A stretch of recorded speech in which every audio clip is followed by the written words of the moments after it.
بسم اللہ الرحمن الرحیم۔ ہم نے یہ بات کر لی کہ اسلامی ریاست کی ضرورت کیوں ہے، اور ہم نے یہ بات کر لی کہ اسلامی ریاست میں اصل حاکم کون ہے، اور ہم نے یہ بھی بات کر لی کہ اسلامی ریاست کے اندر جو خلیفہ ہے وہ کیا کرتا ہے، وہ کیا اس کی ساری باتیں ماننی ہیں ہمیں چاہیے، کس کنڈیشن میں اس کی باتیں نہیں ماننی چاہیے، اور کون سی باتیں ایسی ہیں جو ہم مانیں گے اور اس کے اختیارات کیا ہیں۔ تو یہ ہم نے باتیں کر لیں۔ اب جو سب سے بڑا سوال اٹھتا ہے، جس پہ سب سے بڑا ایشو بھی بنے گا، وہ یہ ہے کہ اس اسلامی ریاست کے لوگ ہوں گے کون۔ تو ایک تو وہ لوگ ہوں گے اس میں جو کہ نان مسلم ہیں اور وہ اس خطے میں رہ رہے ہیں، وہ تو اسلامی ریاست کے لوگ ہوں گے ہی ہوں گے۔ اس کے علاوہ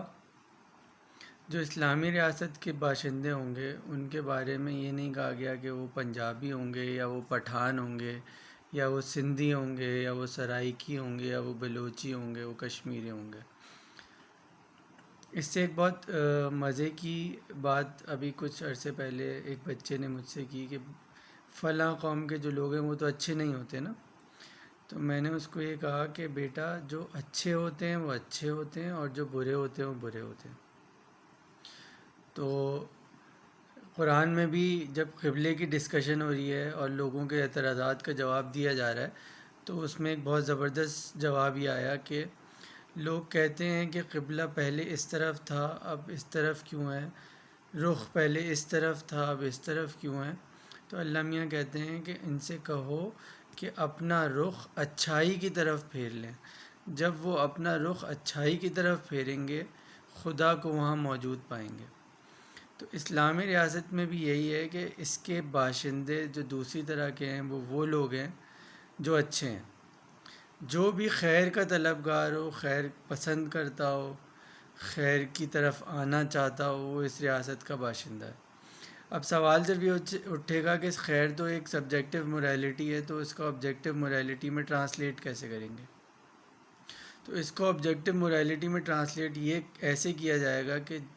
جس چیز کو قرآن نے اچھا کہا ہے، جن عادتوں کو، جن عقیدوں کو، جن اصولوں کو، جن قوانین کو اس نے اچھا کہا ہے، اس کے بعد اس کی ایکسپلینیشن جن چیزوں کی احادیث نے دی ہے، اس کے بعد جو چاروں خلفاء تھے انہوں نے جو اس کے بارے میں جو فیصلے کیے ہیں، اور اس کے بعد جو مجتہدین کی اجتماع سے باتیں نکلی ہیں، ان کو ہم سیکوینشلی خدا، اس کا رسول، پھر اس کے بعد خلفائے راشدین، اور پھر مجتہدین کے وہ فیصلے جو اجتماع سے ثابت ہیں، ان میں جو چیز اچھی ہے وہ شخص اس کو مانتا ہے، وہ اس ریاست کا باشندہ بن سکتا ہے، اور جو اس کو نہیں مانتا وہ اس کا باشندہ نہیں بن سکتا۔ مثال کے طور پر اس میں کوئی قومیت کی لسانی اور زبانی شرط نہیں ہے۔ وہ یہ نہیں کہتا کہ میں جو ہے وہ سرائکی ہوں تو میں اس لیے اس کو سپورٹ کروں گا، نہیں۔ وہ یہ نہیں کہتا کہ میں سندھی ہوں اس لیے میں سندھیوں کو سپورٹ کروں گا۔ وہ کہتا ہے کہ میں ٹھیک ہوں، صحیح راستے پر ہوں، اور جو صحیح راستے پر ہے میں اسے سپورٹ کروں گا۔ اب اس میں پھر جو رشتے ہیں وہ بھی ختم ہو جاتے ہیں۔ اگر آپ کا بھائی صحیح راستے پر نہیں ہے تو وہ آپ کی اس پارٹی کا، اس امت کا حصہ نہیں ہے، اس ریاست میں وہ فرد نہیں ہے جو ریاست کے بنیادی قوانین کو چلائے گا، بلکہ آپ کا بھائی یا رشتہ دار یا دور دور تک کوئی رشتہ دار نہ ہو، بلکہ آپ کی نسل آپ کی زبان سے نہ ہو، لیکن اصول و قواعد وہی مانتا ہو جو آپ اور قرآن میں اور سنت میں لکھے ہوئے ہیں، تو وہ اس ریاست کا باشندہ بننے کا حقدار ہے۔ تو اسلام جو ہے کسی بھی قسم کی لسانی، زبانی اور کسی بھی اور قسم کے تعصب کو ختم کرتا ہے، اور وہ یہ کہتا ہے کہ ایک ریاست ہوگی جو فلاحی ریاست ہوگی، جس میں قانون صرف اللہ تعالیٰ کا چلے گا، اور جو اس میں حاکم بن کے آئے گا وہ اصل میں حاکم نہیں ہوگا، بلکہ وہ منتظم ہوگا، وہ انتظامی امور چلائے گا، اور وہ صرف ان چیزوں کے بارے میں اصول و قوانین بنا سکتا ہے جس پہ اسلام نے گنجائش چھوڑی ہے، اور پھر ان لوگوں کو وہ اس ریاست کا باشندہ تصور کرے گا جو کہ اس اصول کو مانتے ہوں جو قرآن و حدیث میں لکھا ہوا ہے۔ اس کے علاوہ جو بھی غیر مسلم اس ریاست کے اندر رہیں گے وہ اس کے باشندے ہیں۔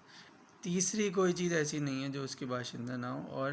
ان میں سے کوئی ایک بھی ایسی چیز نہیں ہے جس کو آپ یہ کہہ سکیں کہ آپ اس ریاست میں رہنے کے حقدار نہیں ہیں۔ تو اب جب یہ بات ہم سوچیں گے تو ہمیں یہ لگے گا کہ اس طرح تو بہت سارے لوگ یہاں آ جائیں گے، اور کوئی اسلامی ریاست بنے گی تو اس کے بہت سارے دعوے دار ہوں گے۔ تو اب یہ بہت سارے اصول تو پہلے ختم ہو چکے ہیں کہ ملکوں کی پاپولیشن کم کرو، فلاں کم کرو۔ اب ہمیں نظر آتا ہے کہ چائنا کی سب سے زیادہ پاپولیشن ہے، اکانومی بھی سب سے اچھی اس کی ہوتی جا رہی ہے، سب سے بڑی عالمی منڈی ہے، اس کو دنیا مانتی ہے، اس کی طرف جھکتی ہے، فنڈز اور انویسٹمنٹس خود آنی شروع ہو جاتی ہیں۔ اس کے بعد انڈیا سب سے بڑی منڈی ہے،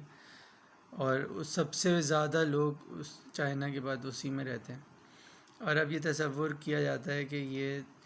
یہاں پہ انویسٹمنٹ کرنا بھی اچھا ہے کیونکہ اس کا ریٹ آف ریٹرن بھی اچھا آئے گا۔ تو اگر کوئی ریاست یہ کہتی ہے کہ سب اچھے لوگوں کو ہم یہاں پر شہری اور قومی حقوق دینا چاہتے ہیں، اور ہماری قوم صرف اچھائی کی قوم ہے، یعنی کہ ہماری قوم ہے وہ جو اچھی ہو،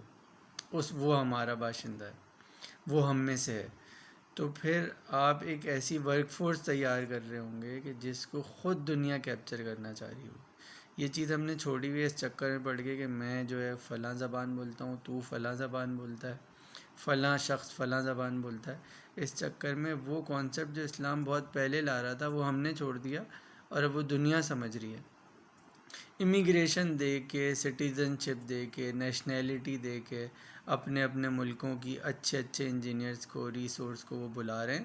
اور ہم ان کو بھیج رہے ہیں۔ ہم یہ سمجھ رہے ہیں کہ یہاں سے آبادی کم ہوگی تو شاید آلو کم پیدا کرنے پڑیں گے، پیاز کم پیدا کرنی پڑے گی، اور ایک زلزلہ آتا ہے سب کچھ ختم ہو جاتا ہے۔ اس کی وجہ میرے خیال میں 2-3 سال تک یہ پریکٹس کریں کہ اللہ اور اس کے قانون کو نافذ کرنے کی کوشش کریں، میرے خیال میں پیداوار سے لے کے ایک ایک چیز بڑھ جائے گی۔ تو وہی بات ہے کہ جیسے ڈاکٹر دوا دیتا ہے، شفا نہیں دیتا،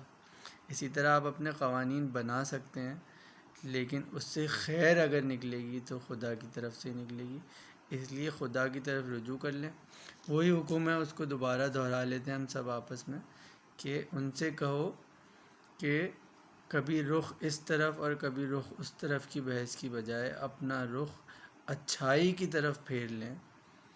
تو ان کے لیے خیر ہی خیر ہے۔ اور اتنی زبردست بات ہے کہ اللہ میں کہتے ہیں کہ ان سے کہو کہ اپنا رخ اچھائی کی طرف پھیر لیں۔ جب بھی وہ اپنا رخ اچھائی کی طرف پھیریں گے خدا کو وہاں موجود پائیں گے۔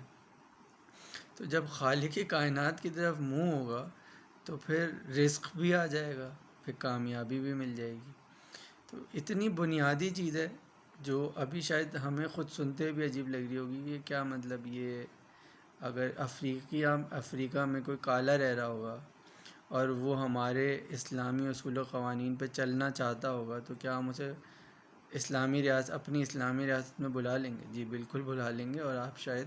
قانونی طور پر اس کو روک بھی نہیں سکیں گے۔ لیکن یہ اتنا زبردست سسٹم ہے کہ اس میں نقصان پھر بھی نہیں ہوتا۔ اس طرح بلانے سے، اس ریسورس کو بنانے سے الٹیمیٹلی آپ ہی طاقت میں آئیں گے۔